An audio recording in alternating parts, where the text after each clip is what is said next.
On this demo, we're going to have a go at painting this scene here from France, and I'm going to talk about what you need as a beginner, or if you're just looking to improve oil painting. Is the only thing you really should be worrying about is confidence and building confidence. And even on this painting, I obviously didn't have the confidence to pick the colours myself, but I used a painting from Edward Seago to help me there. So don't be afraid to use techniques and methods to help you build confidence. There's nothing wrong in that it will come eventually. But the best way to build confidence is to paint. You don't need to worry about critiquing your artwork, I don't think, if you're a beginner. That all you need to do is get miles on the clock, i.e. painting. So I'll talk more about that throughout the painting, and this is me painting confidently and freely. So this is me attempting to paint confidently, and confident is the theme of this demonstration, because if you are a beginner, that's what you should be working on, confidence. And the only way to do that is to paint. Edward Seago, I googled it the other day, how many paintings did he actually paint? That I seem to keep finding new paintings of his all the time, so I think he must have done a lot. And they reckon 19,000 watercolours and 300 oils. So I think you could probably add a zero onto that 300 to 3,000 oils, that perhaps that's just 300 that they know about. And the reason why I think that's important is because if you are a beginner and you think you perhaps need a critique on your artwork, the first question you should ask yourself is, am I painting enough? And if you answer that honestly, if you're perhaps doing one painting a week, that probably isn't enough to progress at the speed that you probably want to progress. I think Seago painted his whole life, so that's why he's got that many paintings. I've been painting for the last 25 years. I'm 45, so the first 20 years of my life I didn't paint, other than doing drawings at school or as a child, which we won't count that. But as actually trying to be an artist, only 25 years, which I'm guessing he painted for 60 plus years. So I've got another 45 years to get close to the number perhaps that Seago painted. And I think I paint quite prolifically. That obviously having a YouTube channel and membership on my website means that I am regularly painting, because it's part of my job. So that needs to be your first question when you want to critique your artwork. And to be fair, I'm not a big fan of critiquing beginners, because I think there's very little point that because you just need to paint. It's like saying to a beginner golfer, they didn't get a hole in one first go, so how could we critique that to make you get better at doing that? Well, you just need to take more shots, simple as that. So, and that's the same with painting, you just need to paint more. And a lot of people take up painting later in life, I understand that. So you're probably not going to do 19,000 watercolors or 3,000 oils or whatever, but we're not competing against Seago. You're competing against yourself. You want to be the best artist you can be. So to do that, you just need to paint more. And I wouldn't worry about, like I say, critiquing yourself at this stage. At this stage you're just trying to improve your technique, which I say is painting. But and you'll know yourself, that you don't need someone else to tell you whether your painting needs fixing, and it probably will do. A lot of my early paintings needed fixing, and a lot of my later paintings need fixing. And if Seago's done 19,000 watercolors, say, not all of them are going to be little gems. Some of them will be okay, average, and a lot of them are amazing. But I don't think he ever worried about that, probably. To paint that many, he just got on with the job and painted. And then that's what we need to do. Just get on with it and paint. Don't worry about what other people think. And also I think we've got the advantage that maybe we don't need 60 years because of YouTube, the internet and so on, that we have access to so much information now. So this is quite a tricky bit of perspective here. So all I need to do is just look at the angle. And if you're new to this channel, please hit that like and subscribe and the notification bell so you don't miss any other videos. And drop me a comment, let me know what you think. And stick around because we're going to talk about how important contrast is, which is this painting is going to rely on contrast. And I like the composition and the look of it, but I wasn't quite sure about the colours. A bit of a grey overcast day, and I came across this Seago painting, and it's just so simply painted, full of colour harmony, that I thought maybe I'll borrow his colours. So this is another way you can use a master study, is to not necessarily copy his painting, but let's just look at his idea, and learn from that. Just a simple silhouette, nice warm colours in the foreground, a bit of a glow in the sky, and I think that will work quite well for this scene. So let me just check that. That looks pretty good. And that one is just going off at that angle, and it's a lot shorter than that one. But, if we draw a line across it, it goes up slightly, so about there. And again, it just takes practice to be confident in drawing. That I know we all probably skip that part of drawing, go straight to painting.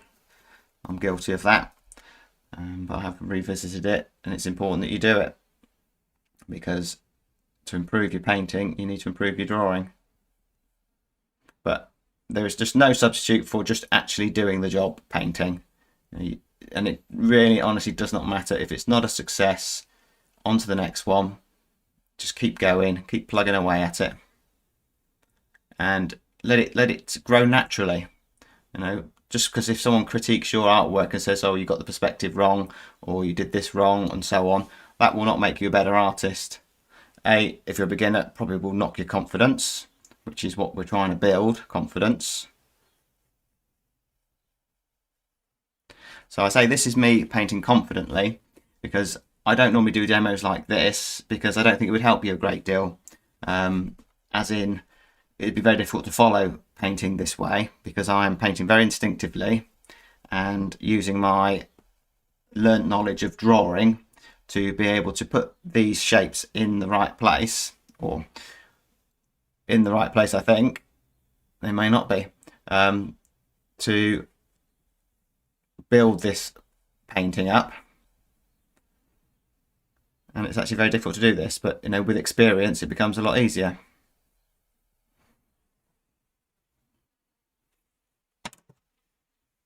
So I've got that slightly wrong, but don't worry about it. If it's wrong to the point where the painting will not work, then yes, there's a problem. But if it's wrong to the point that I will just need to make the building slightly taller, that's not a problem.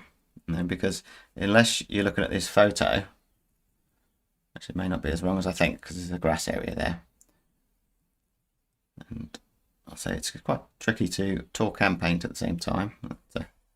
It's a challenge, but that's something I've improved over the years. When I first started my YouTube channel, they weren't very good, the videos. The paintings were probably okay, but my presentation, because I was very nervous talking on the camera and so on, that just takes time to build confidence as well, like anything else. So drawing is no different to any other thing you do in life.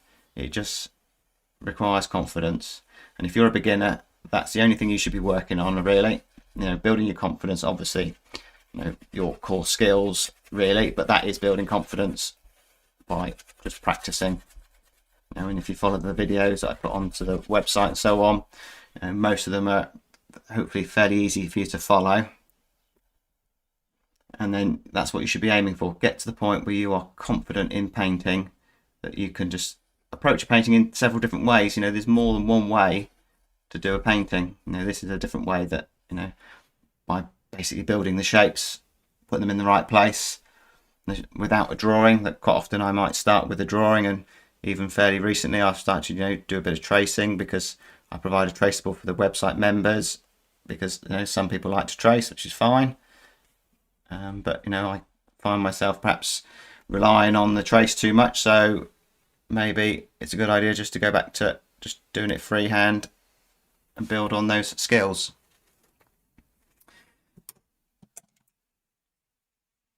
And a lot of the time when I'm doing this video, I'm just rambling on. Probably a lot of it just sounds like nonsense, but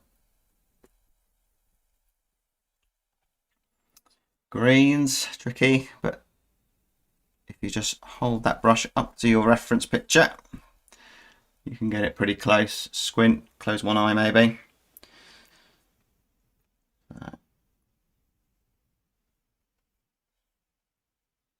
So I suppose my plan is, even though I'm sort of painting just confidently and instinctively, I still have a plan of some sort that I just want to cover the panel. This is a 12 inches by 16 inch panel, a wooden panel that's been primed with the paint as quickly as possible, and then refine the detail. But take inspiration from this. There's no detail here, that's why I like it, because there is no detail. And that's the lesson I can learn from this master study, which is not really a master study because I'm painting my own scene here, but I've got this in mind and I put it there so it reminds me I don't need to paint all of this detail to create the painting that I want, and this might be a painting how I could have done it on location maybe if I had my paints with me at the time.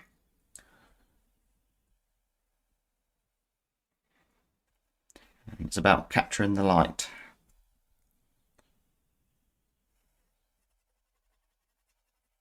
Giving the paint a thin layer to start with, and then I can, once I know where things are in the right place, I can then start to add more paint. And there's an area of red there, which is quite nice, just to colour that, and it's dark against light on that stump, which possibly is in the wrong place. But is it in the wrong place to the point where it's going to cause a problem? Probably not.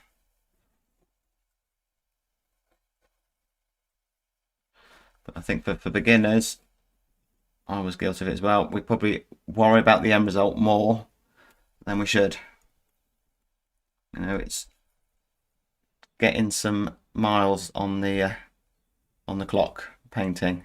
That's what's important. If you're interested in joining me for some workshops, I do online workshops through my website, www.robertmeeworkshops.com. Links in the description, and there's lots of full tutorials with reference pictures, etc. on there. So after the video, if you've enjoyed it, perhaps take a look in the link in the description for that. And let's just put that distant mass in there. The sky, I think, will help me to see clearer what it's going to look like. Big brush, we're covering a big area. So what's he got there? So I like this. It makes me feel that it's evening, the sun's going down, and that's a nice light to look at, to paint your painting in.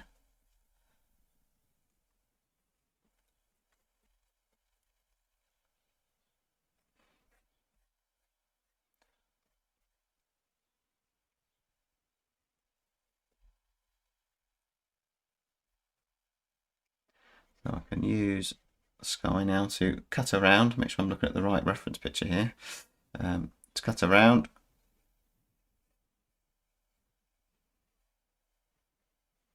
These shapes, obviously this was a ruin, so these walls are a little bit jaggedy, and as he's got on here, quite a soft edge around, it's almost like a haze, a glow around the building.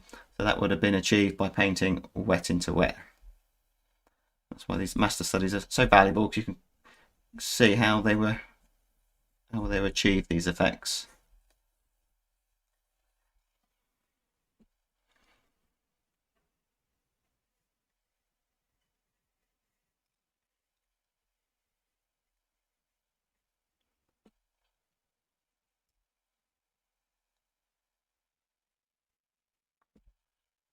It'd be interesting to know how many paintings you do in your lifetime.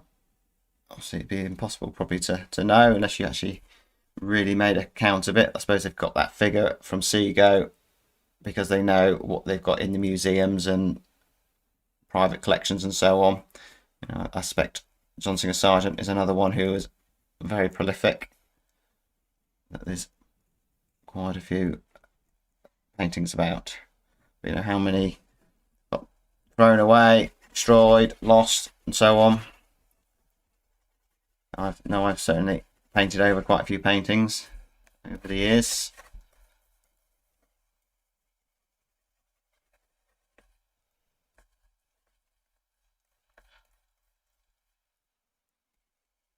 So that's the warm glow.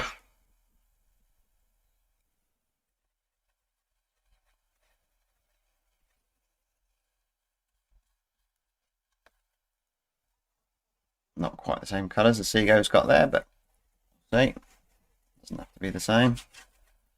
And it's more blue at the top.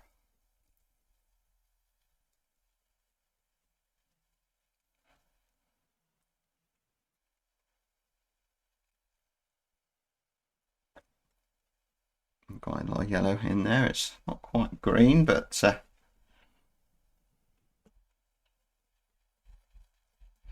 colours I've got on this palette are normal set colours really. Titanium white, a primary yellow, can be yellow pale, design crimson, ultramarine blue, and burnt sienna.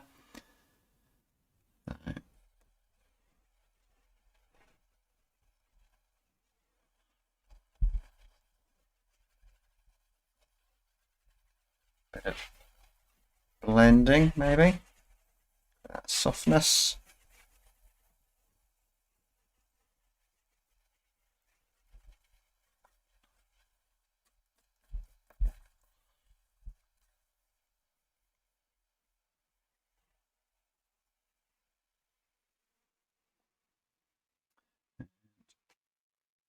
Let's have a look at how did he handle the road here. So it's quite warm.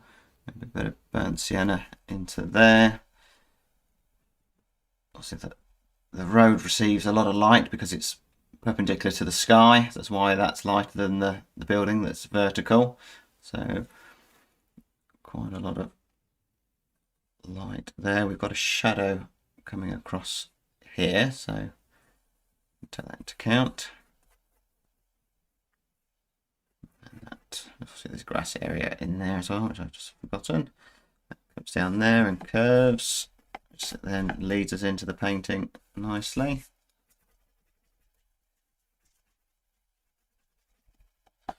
And this looks awful to me, this painting, you know, it looks all just very blocky and so on, but no, it's not over yet. Keep going. Now that's another thing I think beginners do. They judge their artwork too early. Wait till you finished it. Because there is a stage where things look a bit awful, but they get better. And probably, you know, if your painting doesn't really work, you know, there probably isn't a fix. You just need to start again. Well, that's my experience anyway. I'm sure some people will have a different answer to that. That yeah, you can fix it.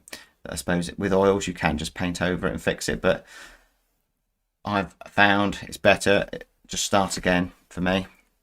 If it's not happened, go again.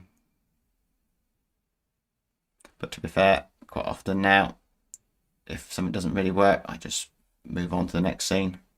Obviously that one wasn't meant to be or whatever. A bit defeatist maybe. But, there's plenty of other scenes to paint, because sometimes a scene just may not work. You know, it doesn't matter how well you paint it, the composition isn't right and so on. Something's just not right about that scene. So this is a stage where the whole panel is pretty much covered now, and I can start to see it to take shape, and it will probably just be at the very end when I add these few details in where it all just comes together, and you'll be glad you didn't panic, because it just meant you needed a dark here. And you start putting in a few details like that.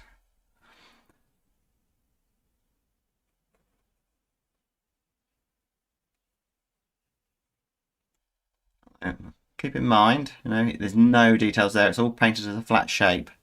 So that might be better, but I'll try it this way, put in a few details in, but maybe it'll destroy the atmosphere if I do that. So, but I can always put these features in and then just mess them up a little bit, take them away.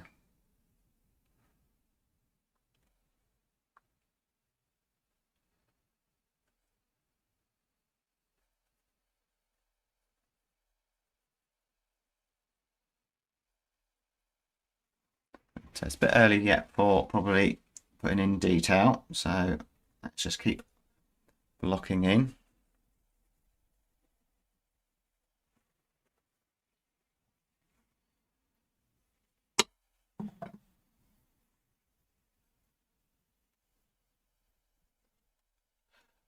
So on my website, those of you who are on the website already know about this, that I do have a serious painter category, serious sporter and painter, and that's what it is. You know, if you're serious about painting, you want to be painting a lot.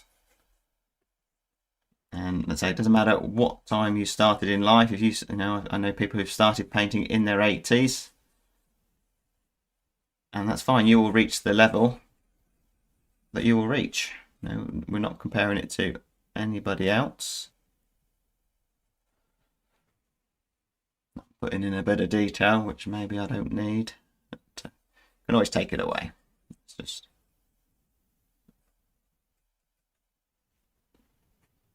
give it a little bit. Yeah, so, you know, I don't expect to reach the same level as John Singer Sargent. You know, maybe to a certain degree, you know, he was just super duper talented, but I think it's probably more to the point, you know, he just painted a lot and was a great draftsman, and whatever he did, his own teaching, you know, it worked. But, you know, who knows what level we'll get to. But again, I'll get to my level. You know, I'm not comparing it to anybody else. You know, it's very important you don't really get into the trap of, say, worrying about critiquing and worrying about what other people think. You know, as you can imagine, I get all sorts of comments on YouTube, most of them really nice, which I really appreciate. But I do get my fair share of, you know, people who perhaps are fairly, you know, have reached a good standard of art themselves, you know, and miss the point that some of these videos are just beginner videos, and there's no point in me doing a masterpiece every time to the point where a beginner couldn't follow it. You know, that's not what it's about. But I'm not saying I do masterpieces all the time, but it needs to be something that's achievable. But, you know, they may well leave a comment to say, you know, this wasn't very good or whatever, but, you know, I just ignore it. Well, I just hide them from the channel, so never see them again or hear from them again. You know, and that's what you can do mentally if you think someone's not liking your artwork. Just delete them in your mind. Just ignore it. The only person you should be trying to impress when you paint is yourself. That's just something off in the distance.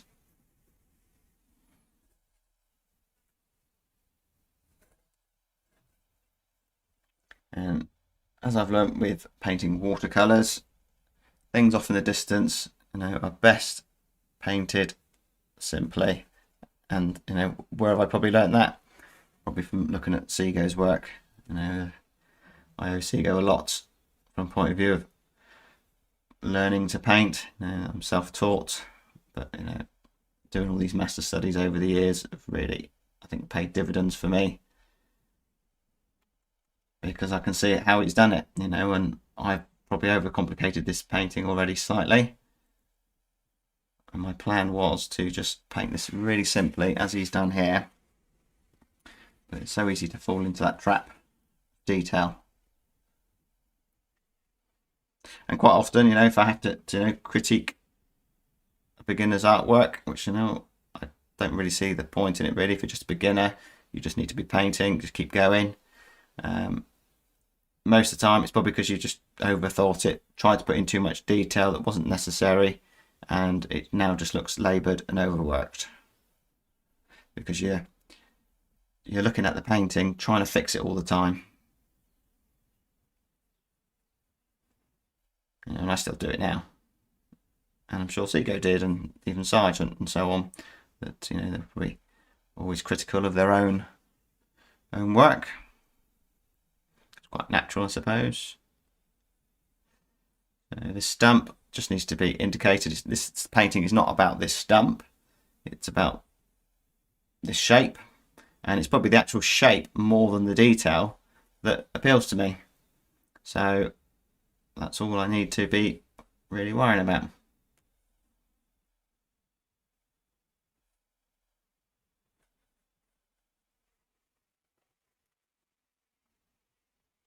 So I can see I've got some issues. You'll say you've got lots of issues.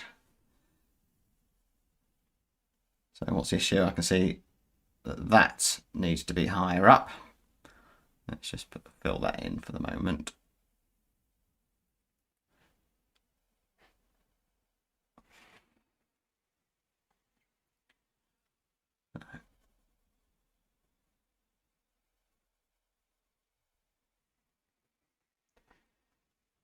Let's try and put that in the right place. So it comes off that wall there, about there, and then it's dark. Just a dark shape. And if I just look how high it is above that stump, I think I've probably got my stump too high, maybe, but that needs to be there. Does it look right?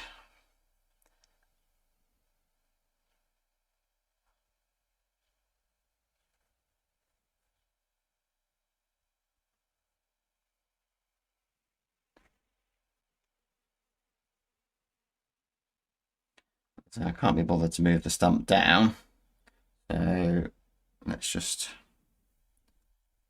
and this is what happens. It's quite normal, I think, in painting that if you don't start with a very accurate drawing, which, to be fair, the times I do the tracing to make it easier for you guys, it's actually making it easier for me as well, that I don't make these mistakes because things are in the right place. But I can just move that slightly.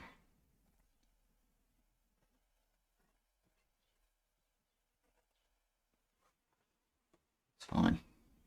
So we need more contrast.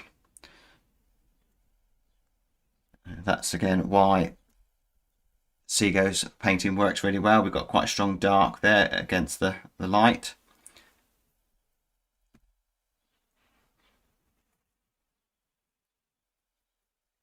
And you can critique your own artwork, and it's not because I can't be bothered to do it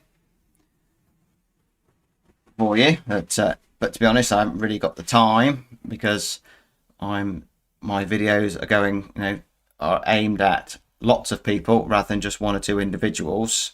That which is why the price of the membership is not particularly high, because the tutoring is shared out between a lot of people. But you can critique yourself by just asking yourself, okay, my painting's not right, what's wrong with it? Look at your source material, because you're probably painting from a reference picture, and just look, what's the difference between mine and the reference? I don't have that strong contrast, light and dark. Okay, make that change.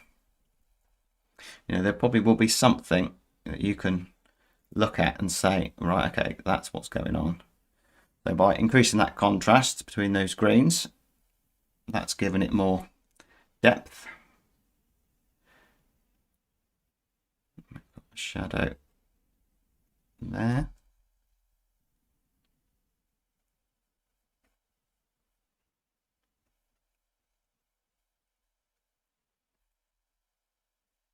And just looking at his brushwork here, there's no fiddly brushwork. Now I need to make sure I don't get into that trap. Keep it nice and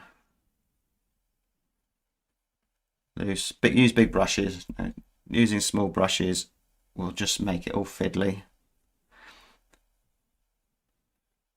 And just go at it really confidently. You know, professional athletes, they envision themselves holding the trophy at the end or crossing that finishing line, you know, first. That's why you've got to do the same as an artist or anything you do. You know, envision yourself having success with this painting and go at it confidently. I know it's all easier said than done, but don't underestimate the power of, you know, being confident at something. You know, it's not being arrogant, but a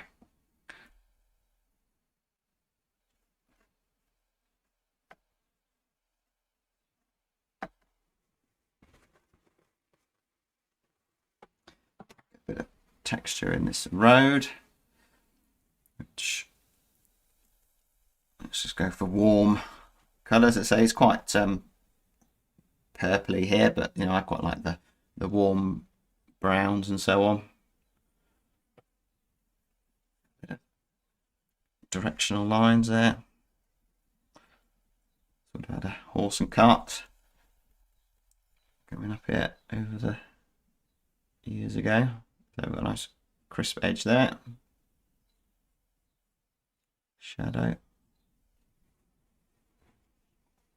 So I can look at, you know, why does that not look right compared to that? Because I need a dark in here with the light on the top. So make that change.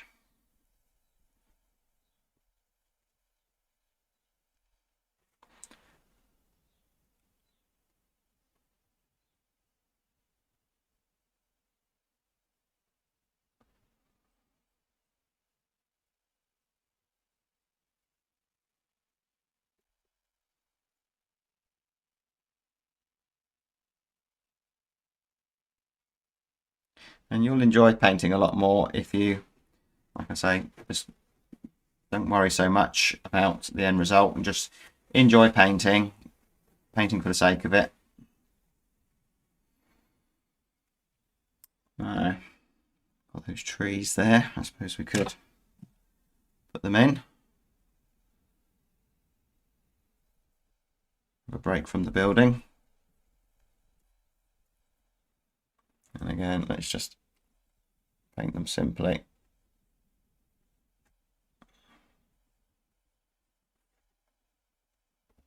And if you do it confidently, quickly, you're not going to muddy things up and so on. That it's when you have to go back and just fiddle with it and fix it. That's when you have problems.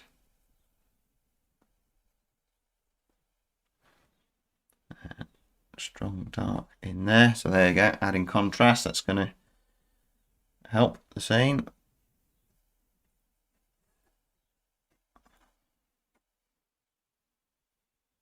And then, the more confident you get, you then start mixing colours on the actual panel or canvas, whatever you're using. And all of that will just show in your brushwork. Quite a nice little area of light through there. See on the photograph, the tree's just cropped off in that corner there, but let's pull it into the scene a little bit more.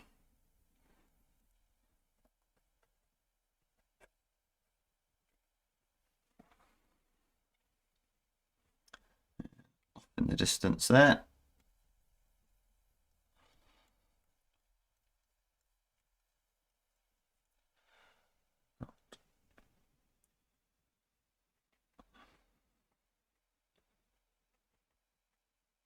Tree off in the distance there.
When you realise or actually let go of detail, painting becomes a lot easier because you don't have to actually paint so much. You know, 1 or 2 branches will suffice. You don't have to paint 50 branches.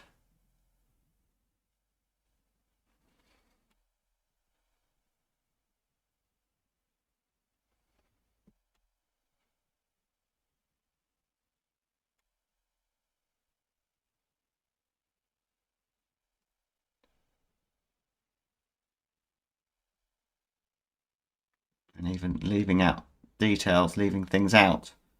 But that's what the masters were great at, not painting everything.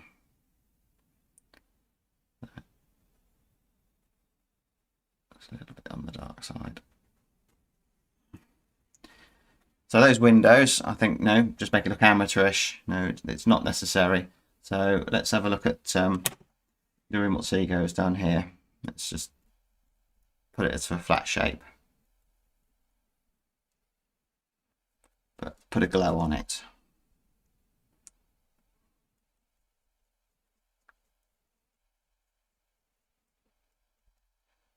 So much too dark.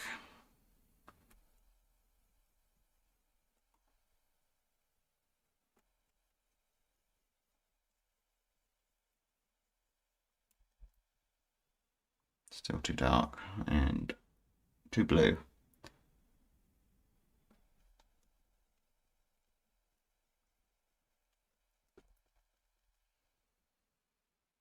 Closer. Too red. Put the yellow in there. And I know Seago painted outdoors a great deal, you know, and I think he probably has. That's perfect. He has a lot to. He has a lot of experience of actually seeing true colours. You know, a lot of us, if we're honest, just paint from photographs. We only ever see the colours that the photographs tell us, which are probably very dissimilar to what's actually real.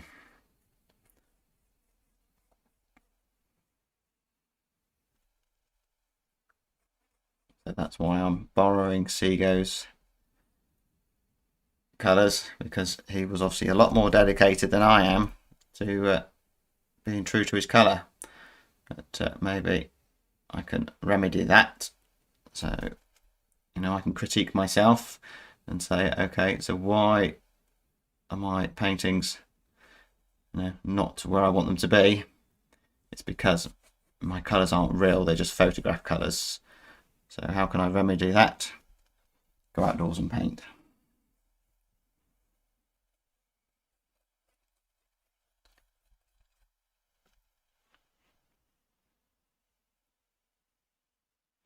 And that's going to instantly increase the contrast by going slightly lighter with that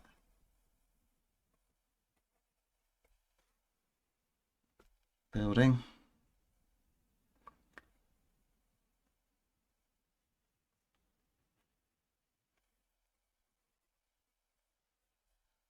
And of course, it's a lot easier to paint that as one flat shape than trying to put all those details of those bricks and so on in, and it probably will look better in my eyes. But it's all, you know, that's the other thing you got to remember. You know, if you think about critiques, that person's opinion on art is probably very different to yours.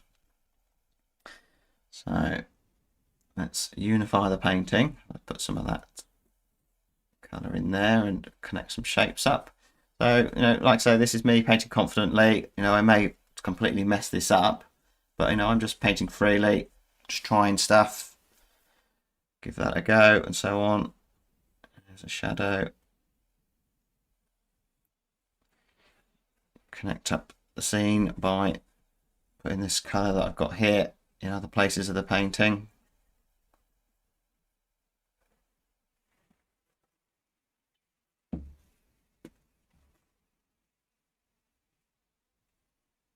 So I think I would like to warm that green up.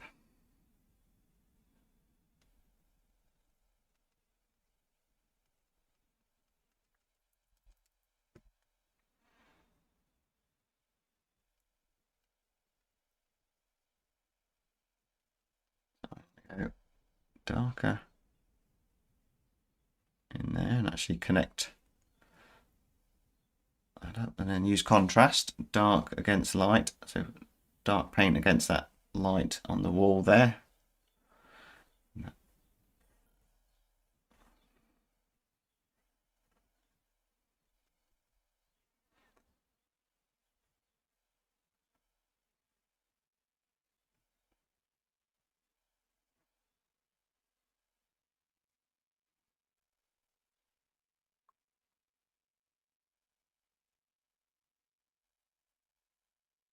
Again, dark against light.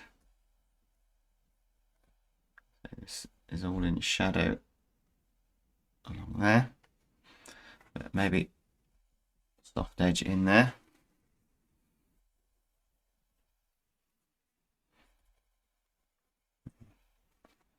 Pay attention to edges, and we don't really want any detail in there because it's in the shadow.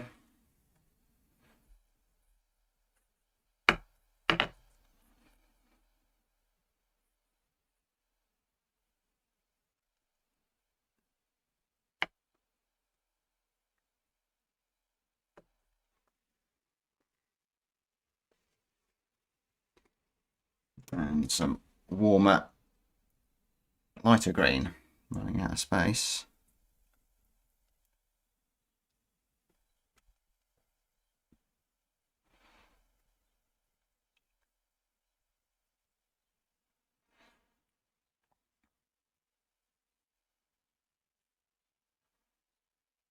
Now this is quite thick paint because now I'm more confident that things are in place where they should be.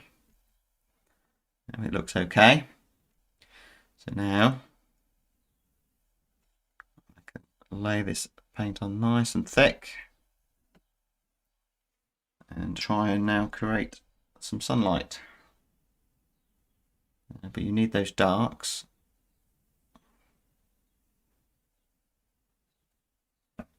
to create the light. And it should be an enjoyable experience painting, and the way it becomes enjoyable is because you know what you're doing, you know, you're confident on what you're putting down, or you know, to a certain degree, if it doesn't work, it's not going to be a huge problem if it doesn't work, because you just go and paint another painting. So you sort of let go of the fear of failure. Light just breaking on the top of those, on top of that wall. Again, I've got to be confident, thick paint, and just lay that on there, if that's what I decide to do. Again, just have a look to see what's different. I think more light coming through there.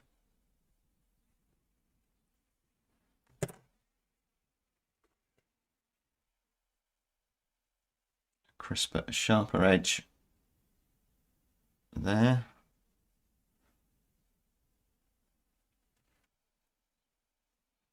Again, darker, more contrast.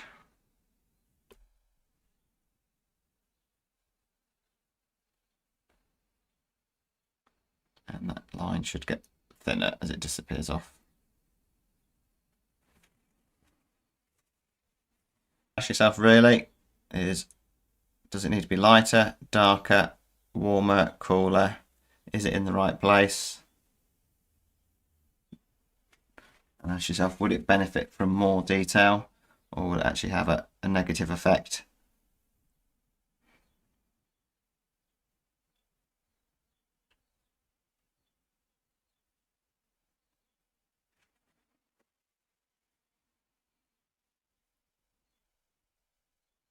And sometimes maybe just try it.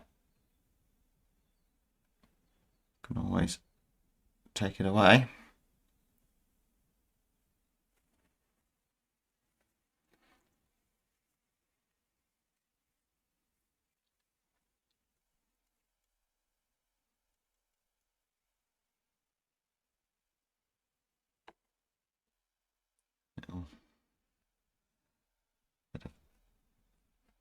something in there. Again, just to help the viewer's eye into the painting.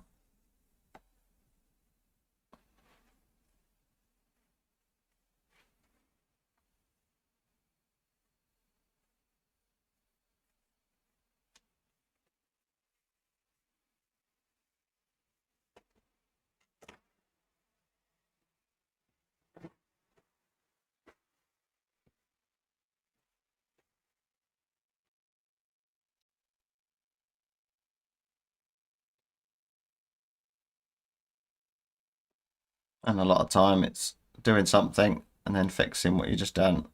For instance, that archway, I had it looking okay at one point, but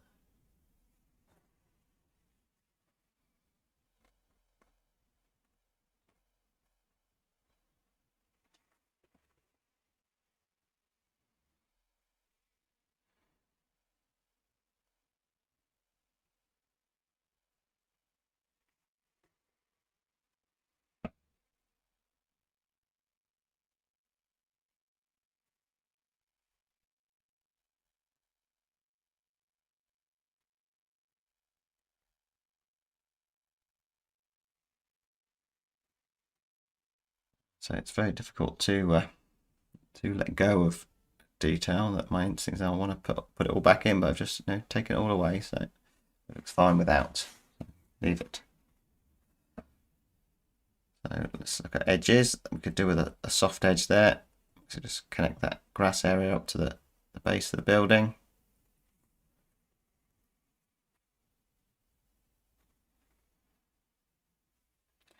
And then at this stage, when you're looking for things to do, you're probably not far off finished. And I try to keep these demos for about an hour.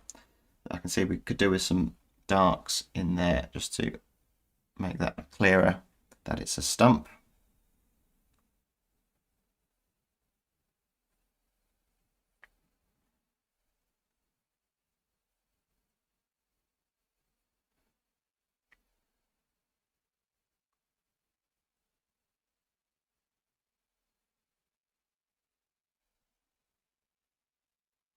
So on my website, on the forum, there is a designated area for critiques, but bear that in mind if you're a fairly new painter and you've only done a few paintings.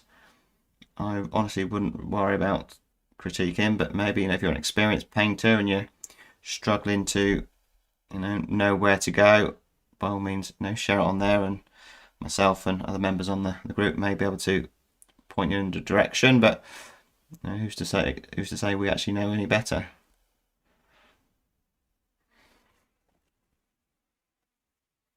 Because our opinion on what a good piece of art is will be very different to the next person.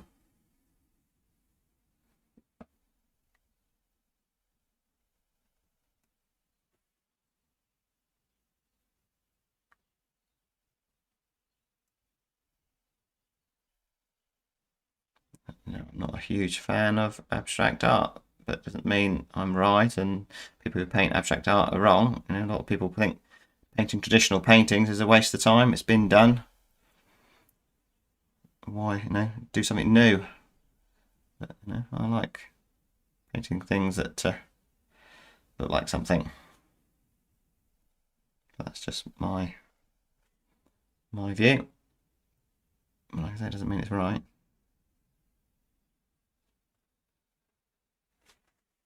So I know I've got a few things wrong in there, but to the point where it's going to cause a problem, not really. But it's so difficult to leave that as a flat shape, and that's why I admire about Seago.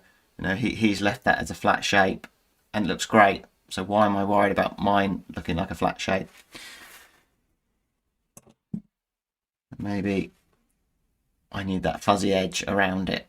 I've got hard edges. Let's just take a clean brush and create a fuzzy edge.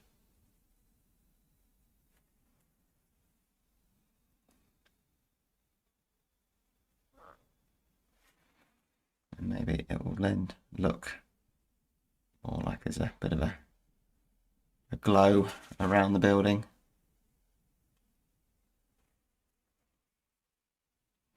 Maybe even, let's just pull some of that light through, really soften that edge there.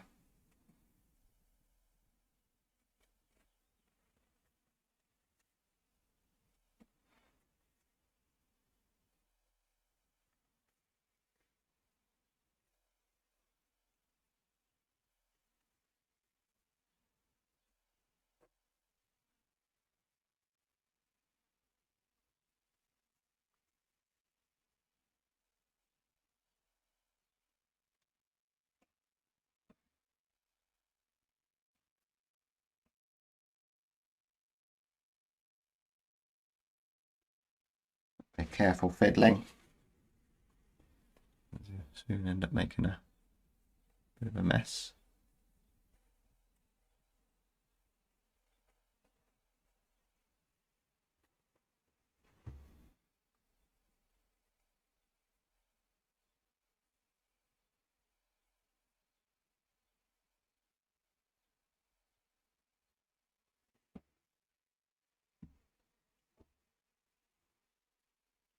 Just notice there's a bit of a lighter line there, which could be some light on a wall, but that works quite well. Maybe I just take a bit of that paint,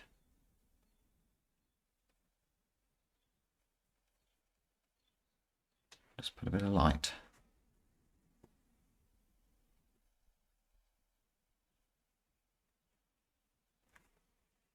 on there.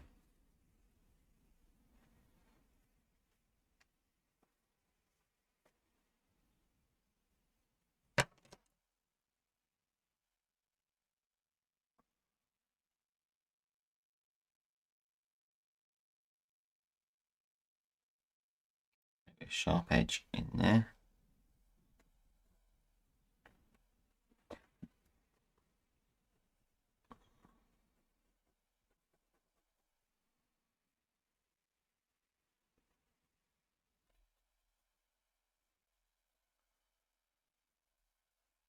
Really send that back into the distance in there by just flattening it. I think that's what Seago has done there. He's really sent that back off into the distance because he's created it a flat edge.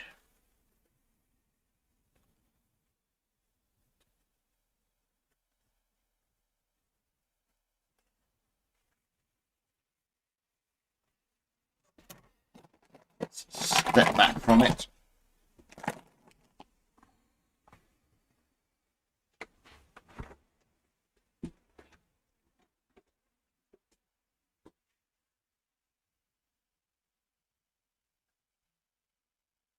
Yeah.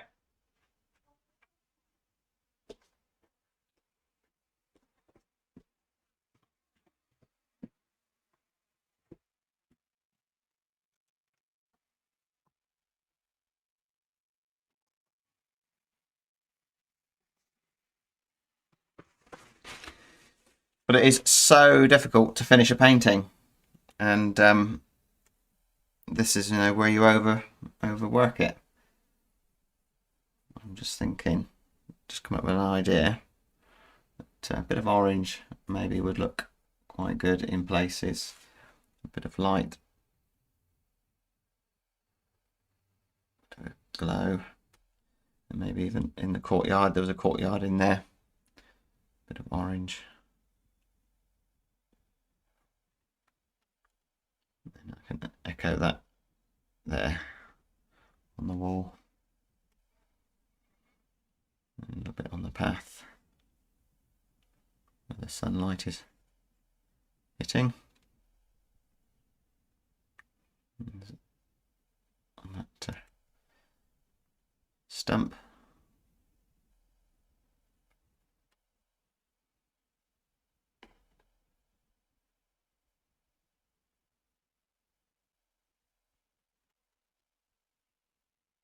And if I look, I can almost see some orange in that grass and the reference.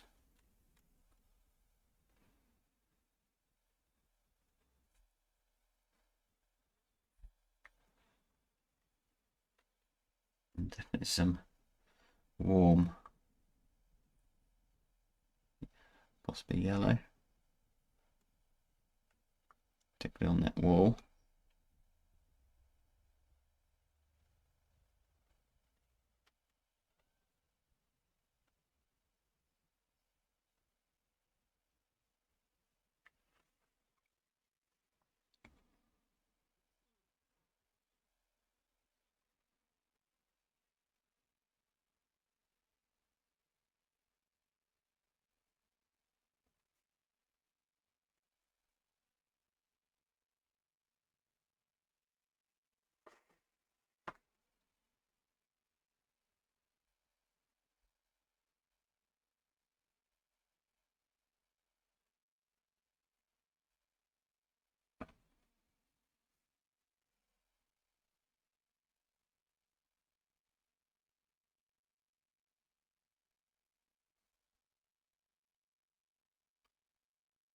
Just increase the contrast a little bit in the sky.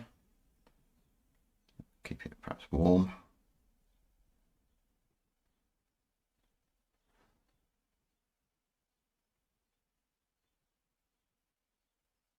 Okay, don't really need detail. This is not a fine brush. It's just putting some darks in the sky.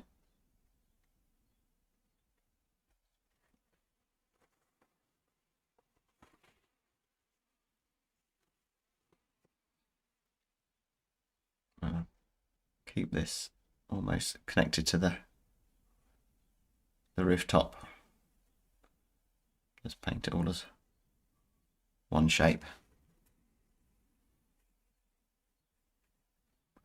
And he's really flattened that and made it just one shape. Maybe a hard edge. I think soft edge looks good. Alright, that'll do. I think I've said what I wanted to say with that.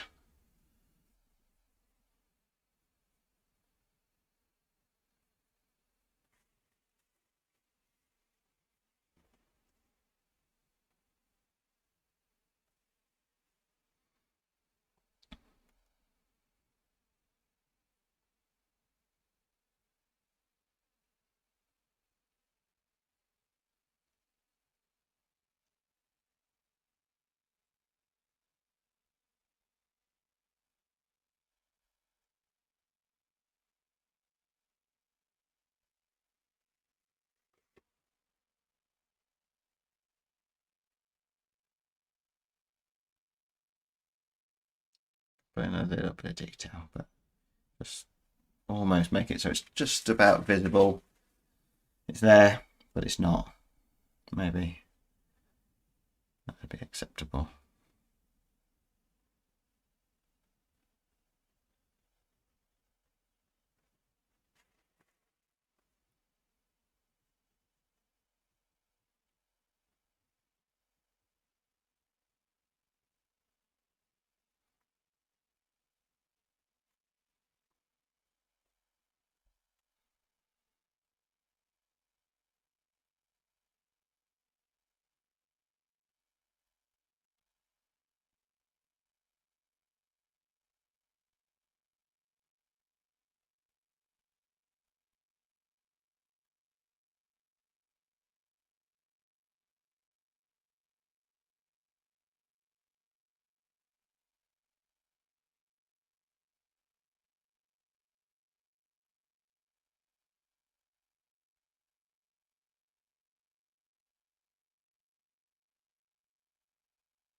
Push that little buttress or whatever's on the side of the building there back by just steering it towards blue a little bit.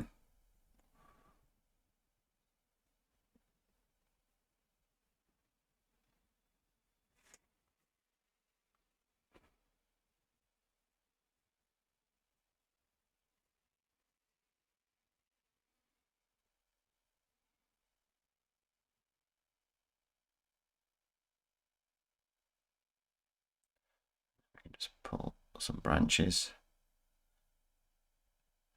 in front of there just to let us know that that's actually closer.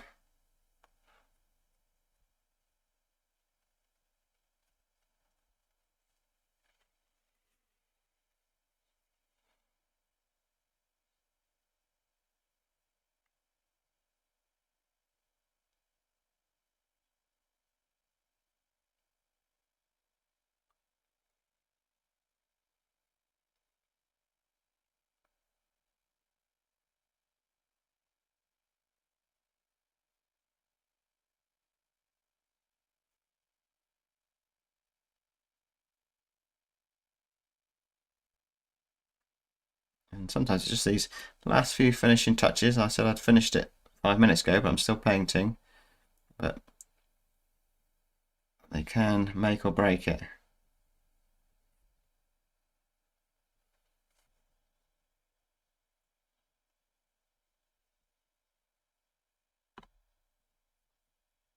And it's okay to change your mind. I actually went for just having it flat. I've tried that, and whether it's better or not. So there we go. Take away the reference pictures. And hopefully you enjoyed the demo. Hopefully if you're a beginner, you'll take a little bit from that too. Don't worry about it. The only thing you need to be worrying about is doing lots of paintings. So good luck, and I shall see you on the next video. So there you go. Put it in a frame, view it in some slightly warmer light, and it all comes together. So hopefully you enjoyed it. Hit that like and subscribe. And if you did enjoy this video, you'll probably also like this one.